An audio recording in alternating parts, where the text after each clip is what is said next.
कटहल लगता है। मैं अभी तुम्हारे पापा को बुलाती हूँ। रानू का पति टुन्नू पास में ही सूखी लकड़ियाँ काट रहा था। अपनी पत्नी की आवाज सुनकर टुन्नू घबरा जाता है और कालू को लेकर रानू के पास पहुँचता है। रानू, क्या हो गया? तुम ऐसे चिल्ला क्यों रही थी? कुकू के पापा, ये देखिए, हमारे पीछे इतना बड़ा कटहल। आज से पहले मैंने इतना बड़ा कटहल कहीं नहीं देखा। मुझे तो ये कोई जादुई कटहल लगता है।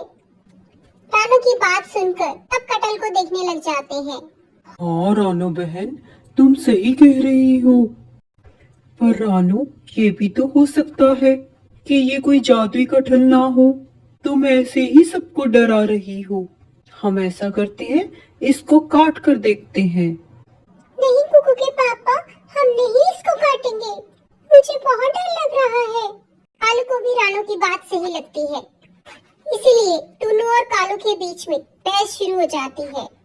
रानू को कुछ समझ नहीं आ रहा था, वो टुन्नू और कालू को बहस करने से कैसे रोके। कालू, अगर हम इस कटहल को काटेंगे तो हम अपने परिवार का पेट पाल पाएंगे। इसलिए तुम मेरी बात मानो, हम इसके बराबर के हिस्से करते हैं। आखिर में रानू अपने पति का साथ देते हुए कालू से कहती है, हाँ कालू भैया, टुन्नू जी ठीक कह रहे हैं। सबसे पहले रानू उस कटहल को काटने की कोशिश करती है, पर रानू से कटहल नहीं कटता। रुको रानू बहन, मैं कोशिश करता हूँ। इतना कहकर कालू भी कटहल को काटने की कोशिश करता है, पर उससे भी कटहल नहीं कटता। मेरे पास कुल्हाड़ी है, शायद इस कुल्हाड़ी से कटहल कट जाए। रुको, मैं कोशिश करता हूँ। इतना कहकर टुन्नू भी उस कटहल को काटने की कोशिश करता है, पर वो भी नाकामयाब हो जाता है। रानू, कालू, मुझे लगता है हम तीनों को मिलकर इस कटहल को काटने की कोशिश करनी चाहिए। तभी कटेगा ये कटहल, तभी खा पाएंगे हम इसे मिल बांट कर। इतना कहकर वो तीनों कटहल को काटने लग जाते हैं और उनकी कोशिश कामयाब हो जाती है। कटहल के दो हिस्से हो जाते हैं और उसमें से एक सुंदर सी परी बाहर आती है। इतनी सुंदर परी को देखकर वो सब हैरान हो जाते हैं। शुक्रिया दोस्तों, आप सबने मुझे इस कटहल से आजाद किया। मुझे एक राक्षस ने इस कटहल में बंद कर दिया था, पर आप लोगों की मदद से मैं इस कटहल से आजाद हुई। मैं आपका ये एहसान कभी नहीं भूलूंगी। मेरी तरफ से एक छोटा सा इनाम। पक्षियों को सोने के सिक्के देकर परी अपने देश लौट जाती है।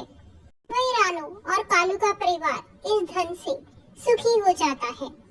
दोस्तों, प्लीज सब्सक्राइब माय चैनल। चूड़ियाँ ले लो चूड़ियाँ, रंग बिरंगी चूड़ियाँ, हरी पीली चूड़ियाँ। जंगल में रानू चिड़िया और गौरी कवि चूड़ियाँ बेचने का काम किया करते थे, लेकिन गौरी बहुत लालची थी। चूड़ियाँ ले लो चूड़ियाँ, रंग बिरंगी चूड़ियाँ, हरी नीली पीली चूड़ियाँ, जो भी पहने मेरी चूड़ियाँ, याद करे मुझे सदियाँ सदियाँ। ऐसे कहकर गौरी अपनी चूड़ियाँ बेचा करती थी। गौरी बहन, कैसे दी ये चूड़ियाँ? जी, लाल रंग की चूड़ियाँ चाहिए। मोटी चोंच वाले तोते, पूरे 50 रुपए की है ये चूड़ियाँ। गौरी बहन, ये तो बहुत महंगी है, थोड़ी सी कम कर दो पैसे। आजा गरीब मोटी चोंच वाले तोते, मुझे नहीं देनी तुम जैसे गरीबों को ये चूड़ियाँ। मैं तो 50 रुपए की ही दूंगी। गौरी बहन, आपको बोलने की भी तमीज नहीं है। उधर रानू चिड़िया को देखो, वो कितनी सस्ती और सुंदर चूड़ियाँ बेचती है। इतना कहकर मिट्टू तोता वहाँ से चला जाता है। गौरी, तुम बहुत गंदी हो, तभी तुम्हारी चूड़ियाँ कोई नहीं खरीदता। शाम होने तक रानू की सब चूड़ियाँ बिक जाती हैं और उसका ये कारोबार बड़े अच्छे से चलने लगता है। वो अपने इस कारोबार से बहुत खुश थी। तभी एक रात गौरी कालू से कहती है, कालू जी, जब से चिड़िया आई है हमारा चिड़िया कारोबार बंद ही हो गया है। हमें कुछ ना कुछ करना पड़ेगा इस चिड़िया का। आप जल्दी से कुछ सोचो। गौरी, तुम घबराओ नहीं, देखना कल सुबह होते ही क्या होता है। रात होते ही कालू रानू की चूड़ियां चुरा लाता है और सुबह गौरी के साथ उनको बेचने लग जाता है। लेकिन कालू और गौरी इस बात से थे अनजान कि वो जादुई चूड़ियां हैं। इस बात से बेखबर जब वो शाम को घर लौटते हैं तो उनका घर जल चुका होता है। गौरी, ये क्या हो गया? हम तो लुट गए। हमने रानू के साथ गलत किया तो हमारे साथ भी गलत हुआ। रानू बहन, हमें माफ कर दो। हमने तुम्हारी चूड़ियों की चोरी की और भगवान ने हमें सजा दी। आज हमें पता लग गया, जो जैसा करता है वैसा ही भरता है। कालू भैया, आपने सच कहा। हमें किसी के साथ बुरा नहीं करना चाहिए, क्योंकि बुराई का फल हमेशा बुरा ही होता है और अच्छाई का फल अच्छा। लेकिन आप घबराइए नहीं, मेरे घर चलें। इतना कहकर राणा चिड़िया कालू और गौरी को अपने साथ घर ले आती है और वो खुशी खुशी रहने लगते हैं।